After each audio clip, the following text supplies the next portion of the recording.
to Triune God. Respected Achan, judges and my dear friends.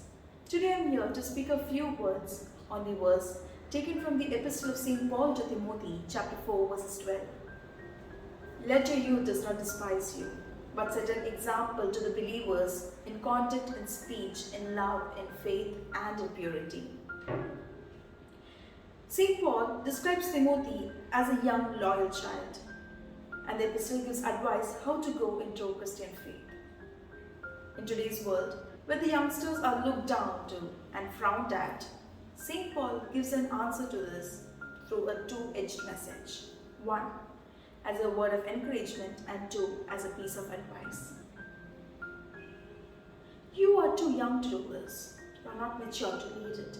Are the common cliche dialogues that we listen in our day-to-day lives, where people correlate age with the being. And it is to this conventional thinking, St. Paul gives an answer by showing a way out and turning the table in favor of the youth. For this, I would like to split the verse. Let no one despise your youth, but set an example. The way out St. Paul shows us here is by setting ourselves as an example to the world. As we go through the scriptures in St. Matthew chapter 5 verse 17, it says, every tree is known by its fruit.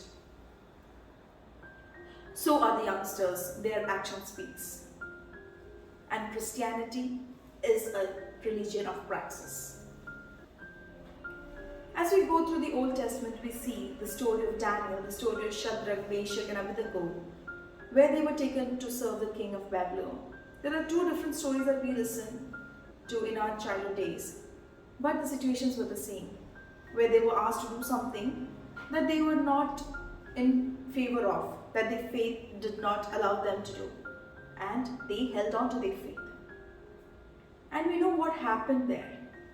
Daniel was thrown into the den of lions. Shadrach, Meshach and Abednego was thrown into the fire of. But what happened? The mighty God was with them. They were set as an example to the society there. The people out there who was against them looked up on them as the God was with them, for they held their faith. This is how we have to set our lives as an example to the society. In Bible we see many other examples, Joshua, Daniel, so on and so forth. At last we see the Christ himself who led an exemplary life.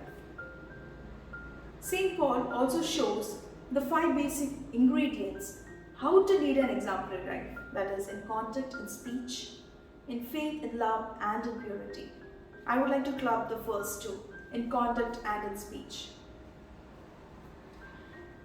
We need to practice what we speak, and it is essential in all the cases. When we think of the youth, many fools come into our life, that is truthful, justful, cheerful, so on and so forth. But is it always practical?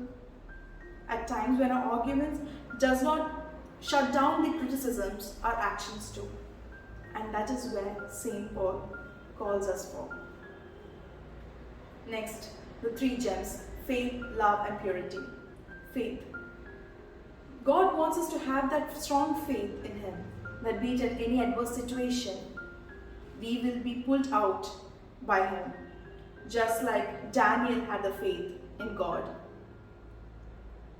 Love. The word love is taken from the Greek word agape, which means unconditional love does not expect anything in return, just like the Christ himself who laid his life on the cross.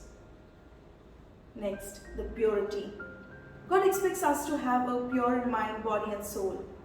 As in St. Matthew chapter 5 verses 18 it says, blessed are the pure, for they can see God.